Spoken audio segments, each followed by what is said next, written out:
जी। जी। चलो जी, नमस्कार। कल हमने हॉर्मोन्स के बारे में सारी डिटेलिंग की थी और हमने समझने का प्रयास किया था कि किस तरह जो हार्मोन है हमारे शरीर को प्रभावित करते हैं और किस तरह हमारे शरीर के फिजियोलॉजिकल फंक्शन बहुत हद तक, खासकर साइकोलॉजिकल इशू, उस पर निर्भर करता है। आज हम पढ़ेंगे सेंस ऑर्गन के बारे में। सेंस ऑर्गन क्या होता है ये हम सब जानते हैं, फिर भी मैं आप सबसे सुनना चाहूंगा कि क्या होता है सेंस ऑर्गन। कोई बता सकता है मुझे? हमारे शरीर की पांचों इंद्रियां जी। सेंस ऑर्गन कहलाती है। इसको क्या कहते हैं, पांचों इंद्रियों को? Sense organ. हाँ, जैसे आंख से देखना, नाक से सूंघना, कान से सुनना, त्वचा से महसूस करना, जीभ से स्वाद सेंस लेना, का मतलब क्या है?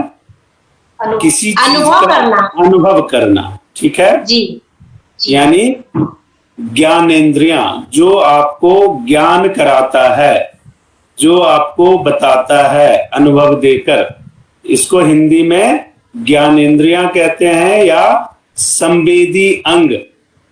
संवेदी अंग का क्या मतलब होता है? जो संवेदनशीलता का आभास कराता हो, उसे हम क्या कहते हैं? संवेदी अंग, या फिर क्या कहेंगे? ज्ञानेंद्रियां। इंग्लिश में इसको कहते हैं सेंस ऑर्गन। अब ये क्या करता है? हमारे सराउंडिंग जो बाहरी वातावरण है, उसमें जो उद्दीपन है, उसमें जो सेंसेशन है, उसमें जो एक ऊर्जा है, उसका अनुभव कराने का महत्वपूर्ण कार्य ज्ञानेंद्रियां करती हैं। हम सबको मालूम है कि मानव शरीर में 5 ज्ञानेंद्रियां होती है, जो कि ध्वनि, प्रकाश, स्वाद एवं स्पर्श का ज्ञान कराती है। तो पहला लिख लीजिए, पहले 5 ज्ञानेंद्रियां मैं लिखा देता हूं, वो किस चीज का अनुभव कराते हैं और उसका क्रिया क्या है, फिर इस पे हम डिटेल चर्चा करेंगे। पहला क्या है? जिह्वा या टंग। पहला है जिह्वा या टंग। जिह्वा क्या कराता है? हमें स्वाद का अनुभव कराता है।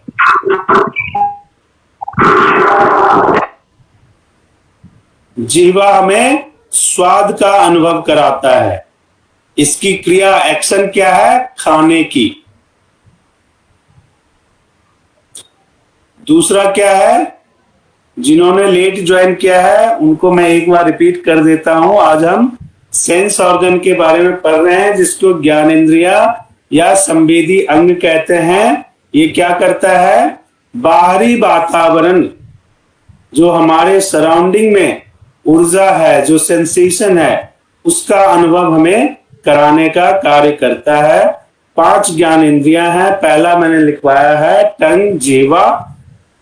उसका जो सेंस है वो क्या है?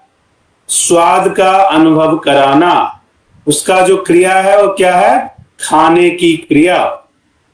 दूसरा है कान यानी ईयर। ये क्या करता है? सुनने का अनुभव कराता है। हियरिंग कैपेसिटी, इसका एक्शन क्या है? सुनने की क्रिया। तीसरा क्या है? आई यानी आंख। ये हमें किसका अनुभव कराता है? देखने का। इसकी क्रिया क्या है? देखने की क्रिया। चौथे नंबर पे क्या है? स्किन। स्किन हमें क्या कराता है? स्पर्श का अनुभव कराता है। टच, स्पर्श करने की क्रिया इसका एक्शन है। और लास्ट क्या है? नाक, नोज। ये स्मेल करने का, सूंघने का अनुभव कराता है। इसकी क्रिया क्या है? सूंघने की, स्मेल करने की। पहला हम लेते हैं कान। Structure of ear. ईयर हमारे शरीर का महत्वपूर्ण हिस्सा है। कान के कार्यों को नियंत्रित करने वाली जो क्रेनियल नर्व है वो कितने नंबर का होता है? 8, यानी 8th नंबर का क्रेनियल नर्व कान के कार्यों को नियंत्रित करता है। 12 क्रेनियल नर्व होते हैं जिसमें 8वें नंबर का नर्व हमारे कान के क्रियाओं को नियंत्रित करता है, जिसे हम क्या कहते हैं? वेस्टिब्युलो कॉक्लियर नर्व। वेस्टिब्युलो कॉक्लियर नर्व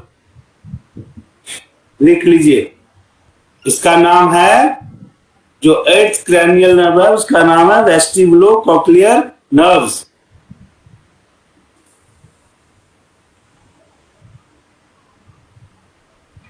इसकी संरचना को हम 3 भागों में बांट सकते हैं।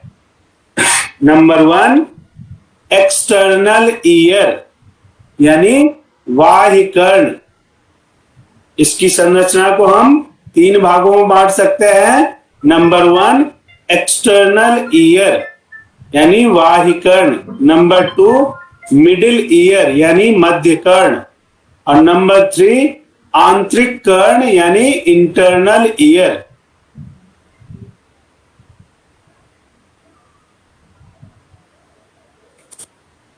अब कान का जो एक्सटर्नल पार्ट है उसको हम 2 भागों में बांटते हैं। पहला, पिन्ना या ऑरिकल। जब हम ऑरिक्लोथेरेपी पढ़ते हैं इसका डिटेल जिक्र हम करते हैं। पिन्ना, कर्णपाली या इंग्लिश में ऑरिकल। जैसा हम सब जानते हैं हमारे शरीर में जो हमारा पार्श्व हिस्सा है यानी साइड का हिस्सा है, दोनों तरफ 2 एक ईयर आवरण निकला हुआ है जिसको हम क्या कहते हैं? ऑरिकल। ये हमारे दोनों पार्श्व के साइड फैले हुए हैं। दूसरी भाषा में क्या कह सकते हैं? सिर के दोनों ओर स्थित हैं। ये फाइब्रोलास्टिक उपास्थि से बने होते हैं। इनके बाहरी हिस्से को हम क्या कहते हैं? हेलिक्स। इसके बाहरी हिस्से को हम क्या कहते हैं? हेलिक्स। और नीचे जो ये देखो लटका हुआ हिस्सा, ये जो हिस्सा हुआ इसको क्या बोला? हेलिक्स। और ये जो लटका हुआ हिस्सा है इसको क्या बोलते हैं? लोब। ईयर लोब कहते हैं इसे। ये जो लोब है इसमें बहुत सारी रक्त धमनियां पाई जाती हैं। ऑरिक्लोथेरेपी में हम इसको ईएनटी डिपार्टमेंट कहते हैं। ईएनटी डिपार्टमेंट क्या होता है? हेड, नेक से ऊपर का हिस्सा। जैसे नेक से ऊपर के हिस्से में बहुत सारे रक्त वाहिनियां होती हैं, उसी तरह इस लोब में बहुत सारे रक्त वाहिनियां होती है। इसलिए कहते हैं कि जब आपका हेडेक हो रहा हो, आप स्ट्रेस फील कर रहे हो, आपको कुछ समझ नहीं आ रहा हो, माइग्रेन का पेन हो रहा हो, तो आप सरसों का तेल लेके इस लोब को ही मसाज कर लें, आपको रिलैक्स मिल जाएगा।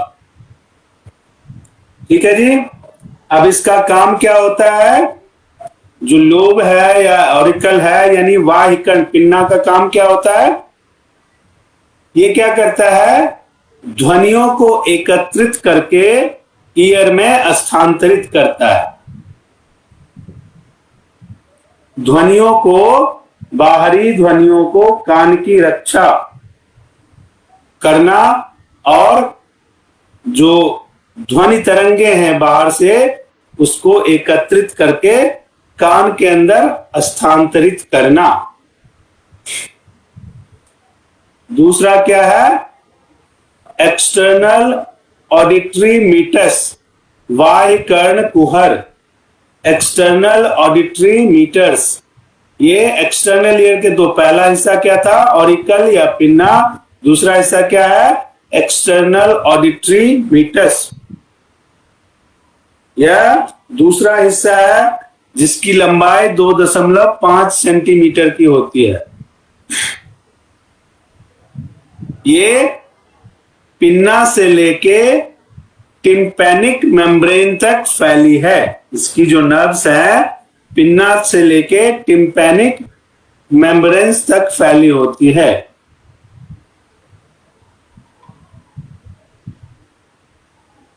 इसमें दो ग्रंथि पाई जाती है, पहला सीबेशियस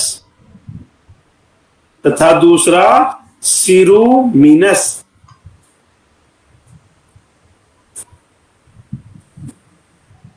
ये क्या करती हैं ये दोनों ग्रंथियां?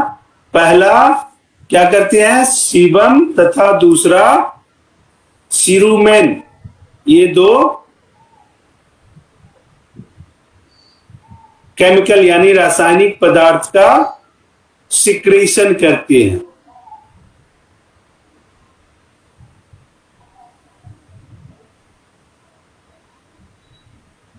आपने देखा होगा कानों से वैक्स निकलता है, हमारे कानों से। ये किस ग्रंथि का काम होता है? ये देखो, अभी बोला मैंने सीरूमेन। ये कान की मैल को बाहर निकालता है, ईयर वैक्स को बाहर निकालता है। अब टिम्पैनिक मेम्ब्रेन्स क्या होता है? टिम्पैनिक मेम्ब्रेन्स को ईयर ड्रम के नाम से भी जाना जाता है। टिम्पैनिक मेम्ब्रेन्स को ईयर ड्रम के नाम से भी जाना जाता है, जिसे आम भाषा में कान का पर्दा कहते हैं। ईयर ड्रम, या सामान्य भाषा में डॉक्टर कभी कह देता है कान का पर्दा फट गया है जी, उसमें छेद हो गया कान के पर्दे में।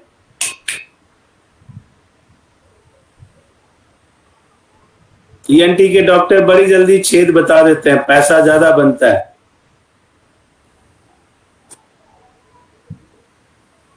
ठीक है जी। अब ये क्या होता है? ये बाह्य कर्ण और मध्य कर्ण को विभाजित करती है। एक पतली सी झिल्ली होती है जो बाह्य कर्ण और मध्य कर्ण के बीच में, जैसे दीवार होता है ना, वैसे पतली सी झिल्ली होती है। अब ये करता क्या है? बाहर से जो बाह्य कर्ण जो पहले हमने पढ़ा, वो क्या करता है? बाहर के आवाजों को एकत्रित करके, स्थानांतरित करके अंदर भेजता है। अब वो अंदर किससे जाके टकराता है? टिम्पैनिक मेम्ब्रेन से, यानी झिल्लियों से जाके वो आवाज, वो साउंड टकराता है, जिससे कंपन उत्पन्न होता है। और यही कंपन आगे मध्य कर्ण के संरचनाओं को संचारित करती है। अगर ये कंपन ना हो तो मध्य कर्ण काम करना बंद कर दे। तो टिम्पैनिक मेम्ब्रेन्स का काम समझ में आ गया। बाहर की जो ध्वनि तरंगे हैं वो जब इंटरनल ईयर में आने का प्रयास करती हैं तो सबसे पहले किससे जाके टकराती है? टिम्पैनिक मेम्ब्रेन से।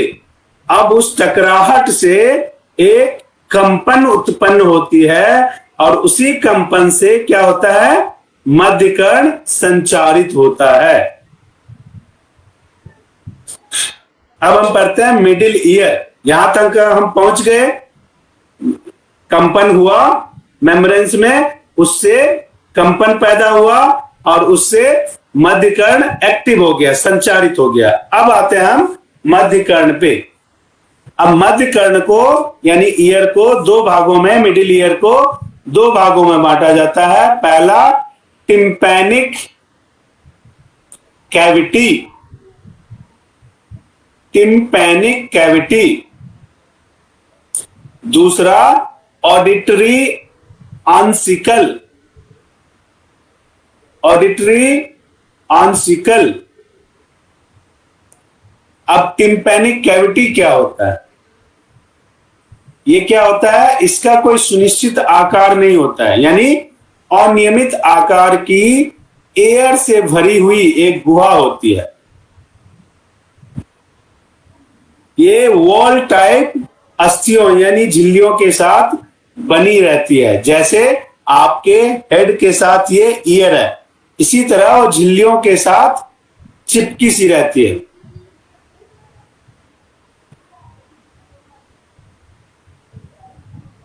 और ये कहां होते हैं? जो टिम्पैनिक मेम्ब्रेन्स हैं उसके नीचे और ऊपर, यानी रूफ और फ्लोर, जिसे हम क्या कहते हैं? Temporal bone. इस पर क्या होता है? Temporal bone.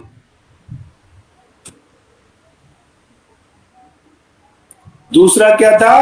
Auditory ossicle. इसमें 3 छोटी छोटी बोन्स पाए जाते हैं, जिनका नामकरण इस प्रकार है। पहला, जिसको हम 3 भागों में बांट सकते हैं, पहले का नाम क्या है? मैलियस। पहला क्या है? मैलियस। ये हथौड़े के आकार का होता है।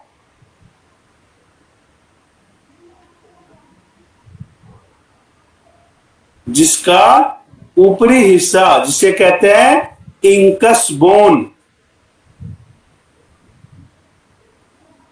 जिसका ऊपरी हिस्सा इंकस बोन से तथा हैंडल से जुड़ा रहता है। इंकस बोन और हैंडल से, जैसे हमने कहा, ये कैसा होता है?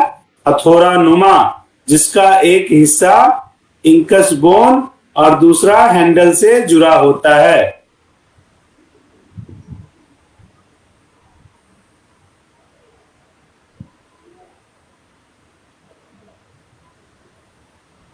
दूसरा है इंकस। पहला था मैलियस, दूसरा है इंकस।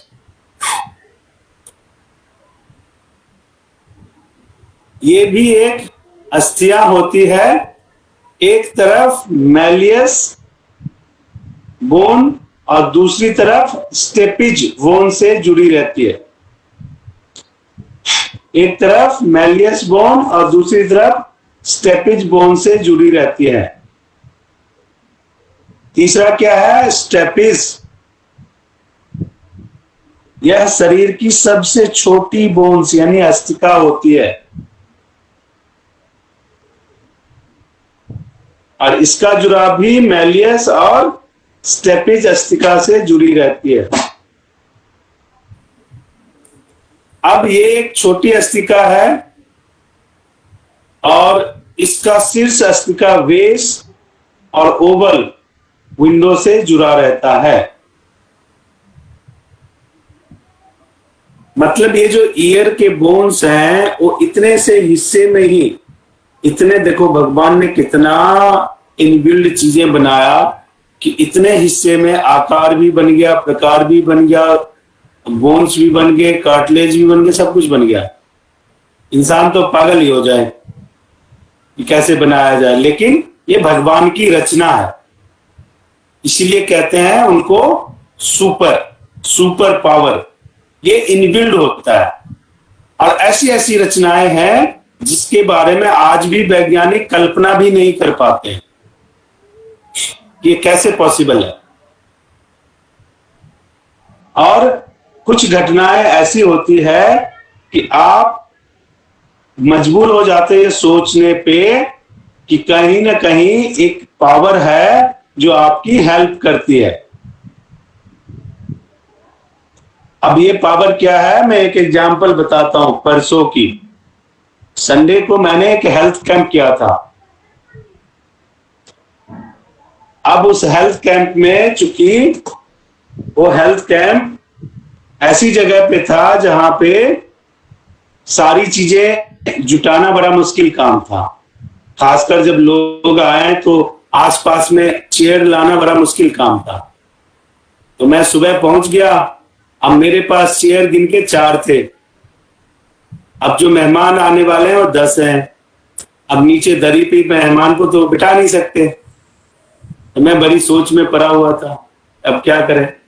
अब वो ऐसा इलाका है कि बड़ा हाईफाई इलाका है, जो छोटी मोटी कॉलोनी हो ना तो वहां पे लोग आ जाते हैं, मिल जाते हैं, चीजें हो जाती हैं। लेकिन बड़े बड़े इलाके में, जो पॉश इलाके हैं, वहां दूर दूर तक मॉल सिस्टम होता है, मॉल में ही जाके चीजें मिलेगी, नहीं तो नहीं मिलेंगी। अब 20 मिनट पहले तक मैं परेशान हो रहा था कि क्या करें, अब तो बेइज्जती हो जाएगी। अब देखो काम कैसे होता है। वहां एक कुर्सी बेचने वाला आ गया अचानक साइकिल से घूमता हुआ। अब उसने बोला कुर्सी खरीद लो। मैंने बोला मैंने तो यहाँ प्रोग्राम करके चले जाना है, कुर्सी खरीद के मैं करूंगा क्या, जहां मैं बैठता वहां कुर्सी है ही। अब देखो वो इंसान, उससे मैंने 10 कुर्सियां ली, किराया थे, उसने नई कुर्सी दे दी 2 घंटे के लिए। और 2 घंटे के बाद वो आया, वो पैसा अपना किराया का ले गया, उसको मैंने खाना खिलाया और धन्यवाद बोला। बोला भाई बहुत वक्त पे तुम काम आ गए। अब देखो नए मैंने सोचा ना समझा, ना कोई ऐसी एक्सपेक्टेशन थी कि ऐसा हो सकता है, लेकिन हो गया। तो इसी को कहते हैं कि कुछ ऐसी चीजें हैं जो अगर आपकी नेक नियति है और आप राइट इंटेंशन से काम करते हो और आप सोचते हो कि ये नहीं हो सकता और वो हो जाता है। तो इसी को कहते हैं इंटेंशन। आपका इंटेंशन कैसा है उस पर डिपेंड करता है। जब आप ये सोच लोगे कि अब कुछ नहीं हो सकता, तब सब कुछ हो जाता है। उस पल तक पहुंचने में आप परेशान हो जाते हो, स्ट्रेस में आ जाते हो, इज्जत चली जाएगी, ये हो जाएगा, वो हो जाएगा। लेकिन जब ऊपर वाला देखता है नहीं ये बड़ी नेमत से काम कर रहा है, तो कहता ले बेटा खुश हो जाती। तो ऐसी चीजें होती है। तो कहने का मतलब यह है कि भगवान की जो संरचना है ना हमारे शरीर की, वो एक ऐसी संरचना है जो एक रहस्य है, जिसको समझना बड़ा मुश्किल काम है। हम समझ नहीं पाते, सोच नहीं पाते। और ऐसी ऐसी घटना होती है कि कई दफा, तो मैं एक पेशेंट की आपको स्टोरी बताता हूं। उसका एक्सीडेंट हुआ, फिर कश्मीर में वो ड्राइवर था, उसको पकड़ के मारा पीटा गया, उसका जो स्पाइन था पूरा गड़बड़ हो गया। वो 1 घंटे बैठ नहीं सकता, 1 घंटे सो नहीं सकता। वो पंजाब का था, वो दिल्ली आया, उसने मुझे दिखाया। तो फिर मैंने उसको देखा, तो मैंने उसके एक नर्व्स पे प्रेशर दिया। अब उस नर्व्स पे जब प्रेशर दिया तो उस नर्व से मुझे इतना झटका लगा कि मुझे ऐसा लगा कि मैं गिर जाऊंगा। लेकिन उसका दर्द ठीक हो गया उसी टाइम, और वो रिस्क लेके ही उस नर्व पे मैंने प्रेशर दिया था, लेकिन उसका दर्द ठीक हो गया। अब उसको जो डॉक्टर देख रहे थे उनको मैंने बुलाया, उसको मैंने सीधा पेट के बल लिटाया और मैंने लंबर को प्रेस किया, और उसका जो स्पाइन है देखो ऐसे हिल रहा था। अब मेरे लाइफ में भी ये पहला केस है, और जो डॉक्टर थे वो देख के डर गया कि मैं क्या करूं, मैं कुछ नहीं कर सकता, मैंने तो लाइफ में पहला केस देखा है। तो मैंने बोला देखो अभी इसका दर्द ठीक हो गया, और ये प्रेशर बेस्ड थेरेपी से ठीक नहीं होगा, ये ऑर्थो का केस है। तो आप क्या करो, इसको ऑर्थो के डॉक्टर के पास भेज दो। उसने पट्टी लगा के उसको स्टैंड स्टिल कर दिया, और 1 महीना में वो मसल से जुड़ गया और ठीक हो गया। तो ऐसी चीजें होती है, जब आप जाते हो, देखते हो, आपके समझ से परे होता है, लेकिन आप करोगे तो हो जाएगा। और उस टाइम फिर हम भी जो ट्रीटमेंट करते हैं ना, तो हम ऊपर वाले के कहते हो मैं तो जा रहा हूं करने, देख लेना अपना जो करना हो, क्योंकि वो हमारी समझ से भी परे होता है। अब उसका सोचो, आपकी किसी का स्पाइन हिल रहा है, कैसे ट्रीटमेंट देंगे।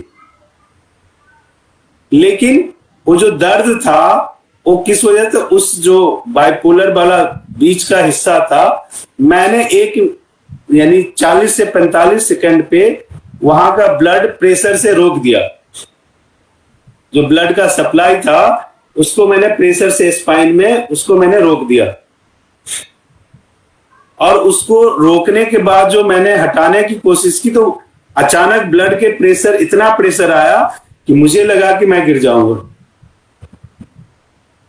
तो ये सब रिस्की काम होता है, लेकिन उस चीज को अगर आप प्रेशर, कई दफा क्या होता है ना कि नाली जाम हो गया तो आप पानी का ज्यादा प्रेशर डाल के उसको क्लियर कर देते हो। तो शरीर में भी ये सारी चीजें हैं, लेकिन वो रिस्की होता है। आप अपने रिस्क पे वो कर सकते हो, आपको अलाउड नहीं होता प्रेशर थेरेपी में ऐसा करना। इस बात का आप हमेशा ध्यान रखें। अब हम आगे चलते हैं। इंटरनल ईयर, आंतरिक कान, इसको हम जटिल गुहा या कॉम्प्लेक्स कैविटी भी कहते हैं।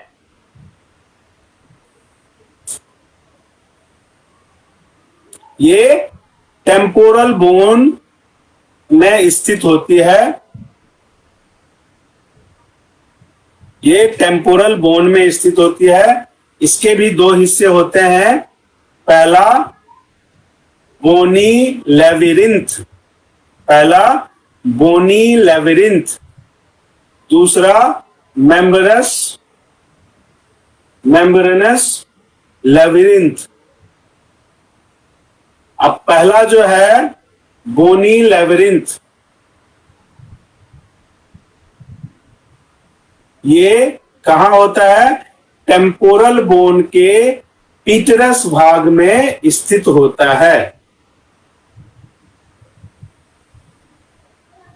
अब इसमें एक पेरिल सिका नामक तरल पदार्थ होता है, इसमें भरा रहता है। पेरिल, इसका नाम है पेरिल सिका।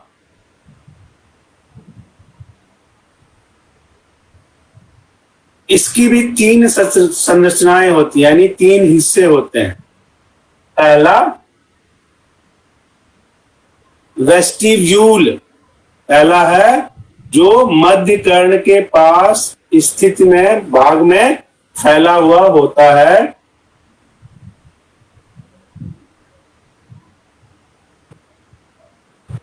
दूसरा कॉक्लिया,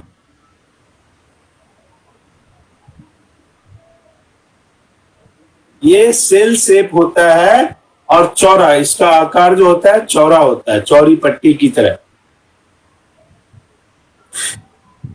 और तीसरा होता है सेमी सर्कुलर कैनाल, तीसरे नंबर पे होता है सेमी सर्कुलर कैनाल।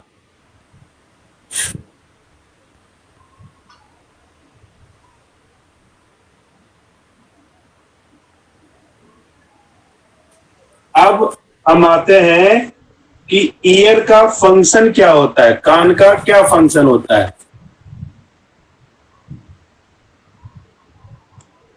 पहला सुनना यानी हियरिंग, दूसरा शरीर का संतुलन बनाना,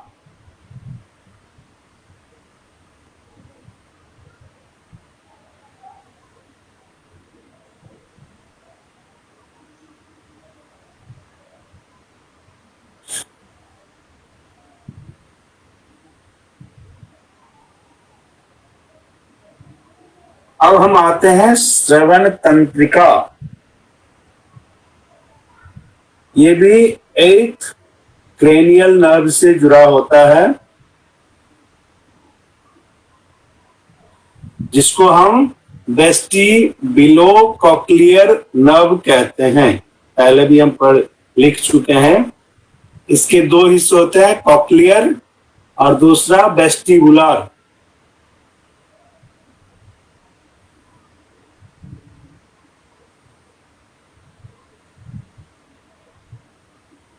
अब सुनने का जो प्रोसेस है, हम जो सुन पाते हैं बाहर के ध्वनियों को, उसको हम चार तरीके से डिस्क्राइब कर सकते हैं। आप लिख लीजिए। पहला, जो सराउंडिंग वातावरण में ध्वनि है,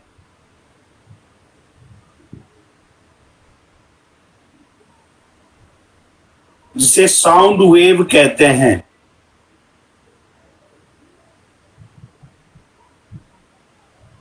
इसकी जो लेवल होता है वो अलग अलग होता है।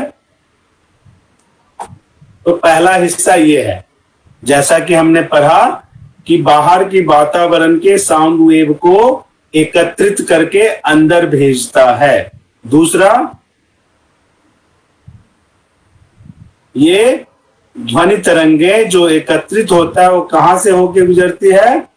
एक्सटर्नल पिन्ना से लेके एक्सटर्नल ऑडिटरी कैनाल से होती हुई टिम्पैनिक झिल्ली यानी टिम्पैनिक मेम्ब्रेन्स उससे जाके टकराता है और क्या उत्पन्न करता है? वाइब्रेशन, कंपन। इसके बाद नेक्स्ट स्टेप क्या होता है? यह कंपन जो टिम्पैनिक मेम्ब्रेन्स होता है उसको संचारित करता है और वो संचारित कौन कौन से चीजों को करता है? मैलियस, इनकस और स्टेपिज तक पहुंचता है। और इससे टकराने के कारण इसकी कंपन और बढ़ जाती है और ये पेरिलिम्फ में पहुंच जाती है।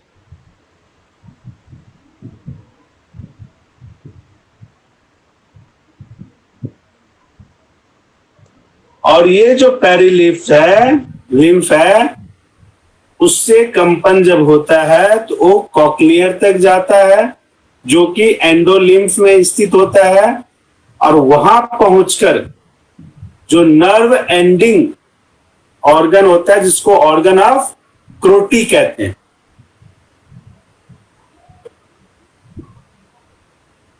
और फिर वहां से कॉक्लियर नर्व्स के थ्रू वो कहां पहुंचता है? मस्तिष्क में। और जब ये मस्तिष्क में पहुंच जाता है तो हमें साउंड के रूप में सुनाई देने लगता है। तो ईयर का काम करने का ये सारा प्रोसीजर है। लेकिन ये कितना जटिल प्रोसीजर है और कितना नैनो सेकंड में ये काम होता है, ये देखो। जो हमने पढ़ा इसमें ऐसे लगता है कि पता नहीं कहां से कहां से कहां, लेकिन ये नैनो सेकंड में होता है। आपको फट से आवाज सुनाई दे देता है। इसी को कहते हैं गॉड का गिफ्ट है ये सब।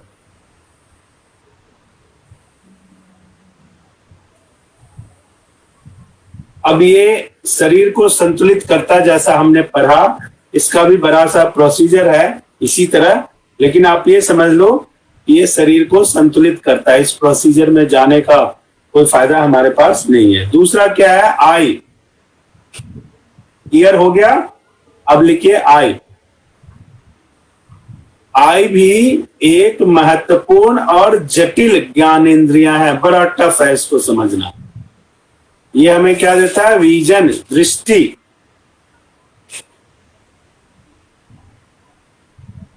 ये गोलाकार होती है और ऑर्बिटल कैविटी में स्थित होती है। नेत्र में जो डिंब होता है उसको क्या कहते हैं? आईबॉल।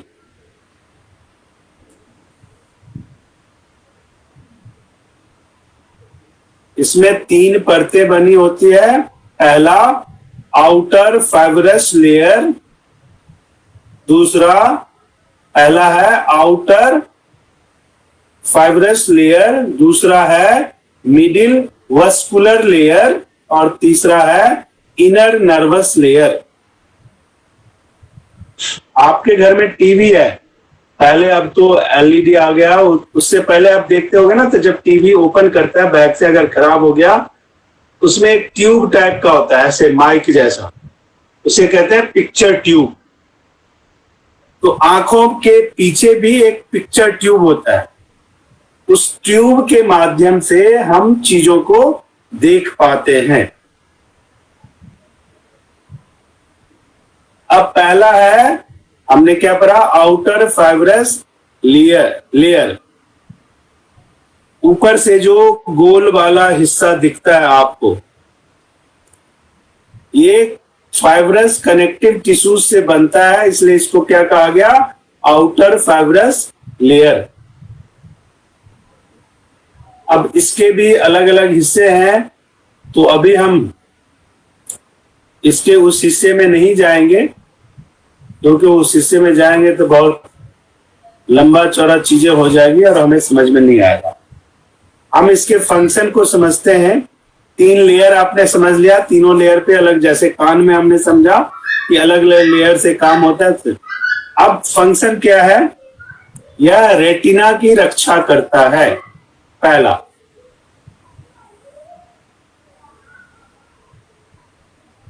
और कभी आपकी आंखों पे तेज रोशनी आ जाए या कुछ आ जाए तो ये क्या करता है? प्रकाश की तीव्रता के अनुसार इसका परिमाण घटाता और बढ़ाता रहता है।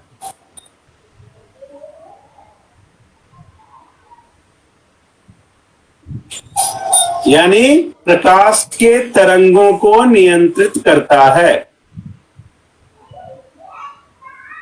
इसके जो इंपॉर्टेंट पार्ट हैं वो लिख लीजिए। पहला पुतली यानी पपिल, दूसरा आइरिस,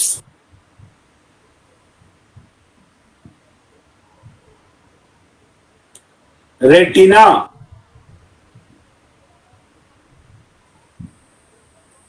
लेंस,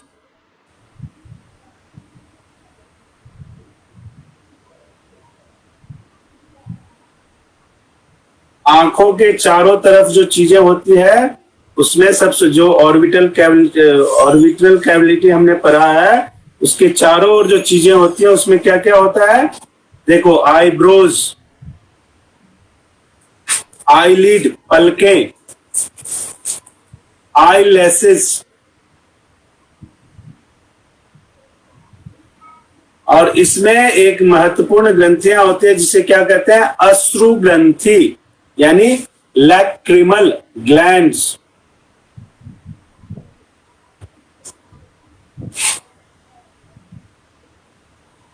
लैक्रिमल ग्लैंड्स।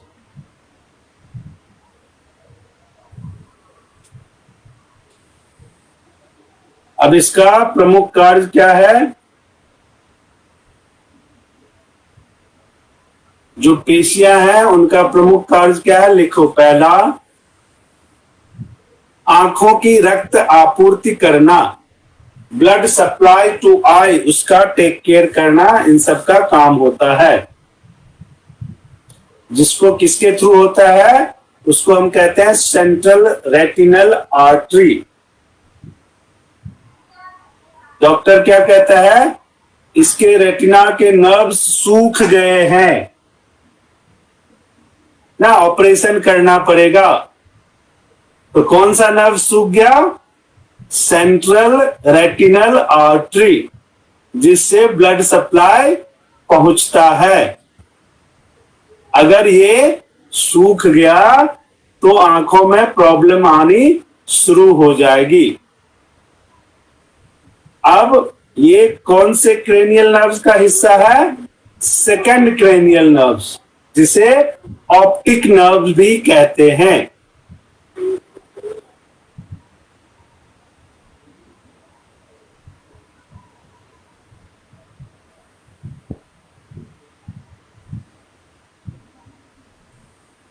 अब ऑप्टिक नर्व के भी बहुत सारे डिटेलिंग है, हम उसमें नहीं जाएंगे क्योंकि वो हमारा सब्जेक्ट नहीं है।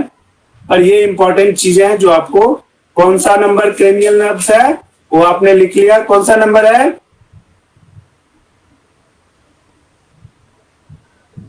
अब हम आते हैं आंखों के कार्य।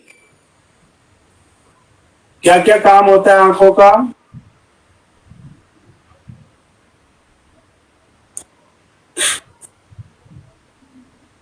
इसका भी कानों जैसा ही होता है। जब किसी इमेज को आप देखते हैं और वो इमेज का अगर वो प्रकाश है कोई वो रेटिना पे पड़ता है, उसको हम क्या कहते हैं? कोन्स। उसके बाद जो दूसरा चैनल होता है उसको कहते हैं रोड्स। इस पर क्या होता है? जो रासायनिक प्रकाश है उसकी अभिक्रिया होता है और उससे एक इंपल्स का निर्माण होता है जो ऑप्टिक नर्व के थ्रू कहां पहुंचता है? मस्तिष्क के विजुअल कॉर्टेक्स एरिया में। जब ये मस्तिष्क के विजुअल कॉर्टेक्स एरिया में पहुंचता है तब जाके हमें कोई चीज दिखाई देती है। कान में भी हमने क्या सुना, जब वो साउंड वेव परत दर परत होते हुए मस्तिष्क में जब पहुंचा तो हमें सुनाई देता है। उसी तरह ये जब मस्तिष्क में पहुंचता है तो मस्तिष्क में कहां पहुंचता है, विजुअल कॉर्टेक्स एरिया। जैसे आप स्कूल में काम करते हो तो आपको पैसा मिलेगा जब आपकी डिटेलिंग कहां पहुंचेगी, अकाउंट सेक्शन में, नहीं तो प्रिंसिपल साहब कुछ नहीं कर सकते। तो जब तक आप वो सारा हिसाब किताब अकाउंट में नहीं पहुंचाओगे आपको पैसा नहीं मिल सकता, चाहे प्रिंसिपल से लिखवा लो या एजुकेशन ऑफिसर से लिखवा लो। तो उसी तरह हर एक डिपार्टमेंट है, मस्तिष्क में सबका डिपार्टमेंट है। तो आई का जो डिपार्टमेंट है उसको हम क्या कहते हैं, विजुअल कॉर्टेक्स एरिया। अब दृष्टि के लिए जो उत्तरदायी है वो आपको बता दिया गया है। Dim light vision, colour vision, ये सब हमारे पार्ट है जो प्रोसेस के थ्रू होके गुजरते हैं और फिर हमें दिखाई देते हैं। तो उसकी डिटेलिंग में हम नहीं जाएंगे। अब हम आते हैं टंग पे, जीव।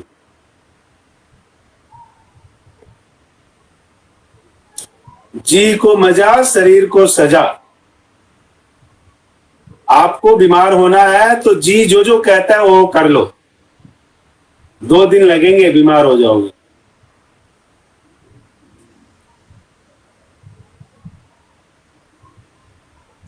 अब जो टंग है, जिह्वा है, वो भी एक ज्ञानेंद्रिया है जो हमें स्वाद यानी टेस्ट का अनुभव कराता है। इसे क्या कहते हैं, ये ओरल कैविटी लचीला होता है, इसमें बोन्स नहीं होते हैं, लेकिन ये बोन से ज्यादा खतरनाक होता है क्योंकि जब हम आवाज निकालते हैं इसमें इसका भी भूमिका है। इसलिए जब 2 जने लड़ रहे होते हैं तो क्या आवाज निकलती है, अपने जिह्वा पे लगाम दो। देखो तलवार ना तो होते भी तलवार है।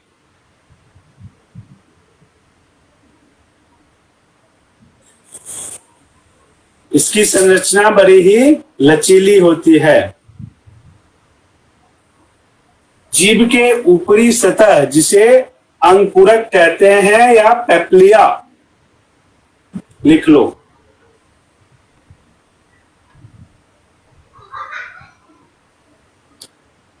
इसके एंडिंग नर्व्स होते हैं, उसको हम क्या कहते हैं, स्वाद कलिकाएं या टेस्ट वर्ड्स। सर ऊपरी परत एक बार बोल लीजिए। जीभ की ऊपरी सतह जिसको हिंदी में अंकुरक या इंग्लिश में पेप्लिया, आप पेप्लिया लिख लो जल्दी समझ में आएगा। इसमें कई नर्व एंडिंग पार्ट होते हैं जिसको क्या कहते हैं, स्वाद कलिकाएं या टेस्ट बर्ड्स, जिससे आपको पता लग पाता है कि किस चीज का क्या स्वाद है। ये अलग अलग प्रकार के होते हैं। Number 1 filiform papillae, filiform papilla, papilla लिखो। नंबर 1 क्या है, फिलीफॉर्म पेपिला। ये सबसे ज्यादा जीभ के पृष्ठ पर स्थित होते हैं। दूसरा है फंगीफॉर्म पेपिला,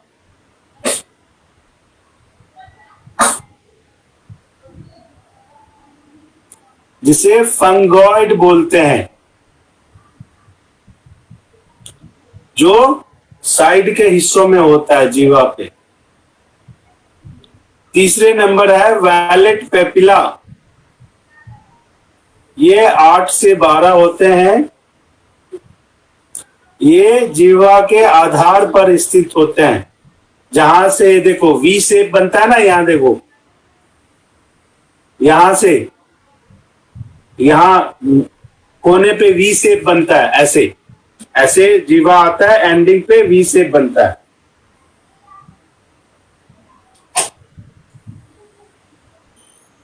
इसको क्या कहते हैं?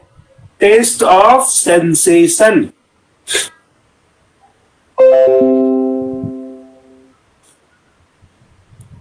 अब जिह्वा से यानी टंग से हमें 4 प्रकार के स्वाद का अनुभव होता है। कौन कौन सा और कौन सा प्रकार? 4 प्रकार। नंबर 1,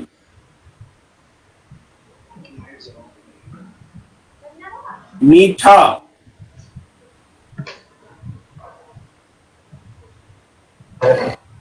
नंबर 2,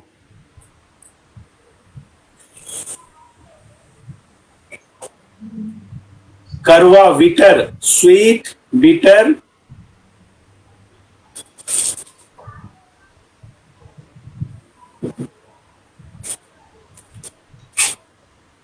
खट्टा। जब आंवला खाते हैं तो जी से चटकारे आने लगते हैं।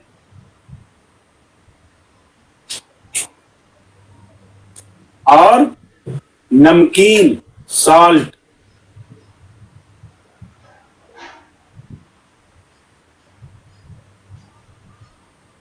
मीठा भी हो गया, करवा भी हो गया, खट्टा भी हो गया, नमकीन भी हो गया। कौन सा नहीं होता? कसैला। उसका पता नहीं चलता, वो खट्टे मीठे के बीच में गायब हो जाता है, खट्टा मीठा नमकीन हो जाता है वो।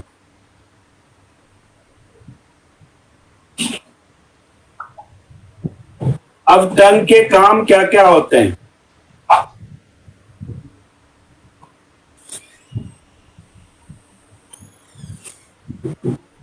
अब और खाना रोटेट करने में मदद करता है। जी, बहुत अच्छा। इनको हम 3-4 भागों में करेंगे।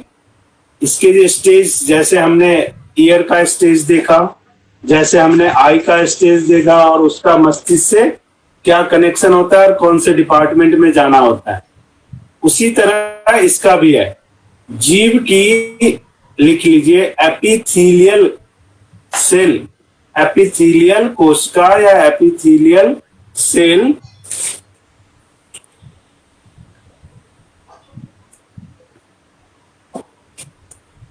एपिथेलियल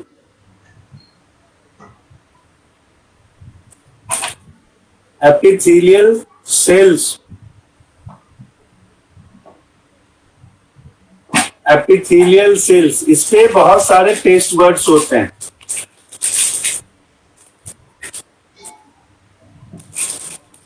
ये नर्व्स एंडिंग में स्थित होते हैं। जैसे हाथ है, इसके नर्व्स एंडिंग यहां पर है, वैसे टंग्स के नर्व्स एंडिंग होते हैं जिसपे ये स्थित होते हैं, और स्वाद से आने वाली सेंसेशन को फील, ग्रहण करते हैं। दूसरा चरण क्या होता है? जब कोई पदार्थ हम अपने टंग पे रखते हैं तो वह लार में मिक्स हो जाता है, यानी घुल जाता है। फिर क्या होता है? जब वो लार में घुलता है तो फिर आवेगग्राही कोशिका के थ्रू वो कहां पहुंचता है? अंतांग द्वारा मस्तिष्क, और मस्तिष्क में कौन सा है? Medulla, medulla oblongata, medulla oblongata.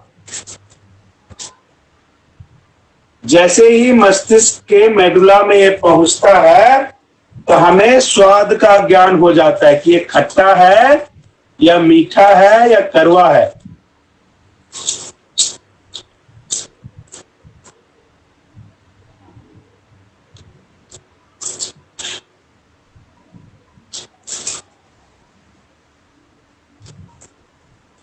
Time हो गया। टाइम हो गया, मुझे पता ही नहीं लग रहा है क्योंकि सर आ गए ना। चलो ठीक है, आज की क्लास को यही खत्म करते हैं। ये बड़ा ही इंटरेस्टिंग सब्जेक्ट है सर, तो 2 पार्ट और रह गए हैं, वो कल मैं फिनिश करके कल डिजीज शुरू कर दूंगा। और इतने इम्पोर्टेंट सब्जेक्ट है ये कि ये समझ में आ जाए, तो इसलिए मैं थोड़ा सा इसका डिटेलिंग देने सर लग जी, गया। सर जी की बात कर रहे थे तो सर आ गए, कुछ खाने का मन कर गया होगा। चलिए, बहुत अच्छा, कोई बात नहीं, इसको हम कल क्लोज करेंगे और फिर कल ही हम डिजीज को भी स्टार्ट करेंगे। बहुत बहुत धन्यवाद सर। जी जी। नमस्ते सर।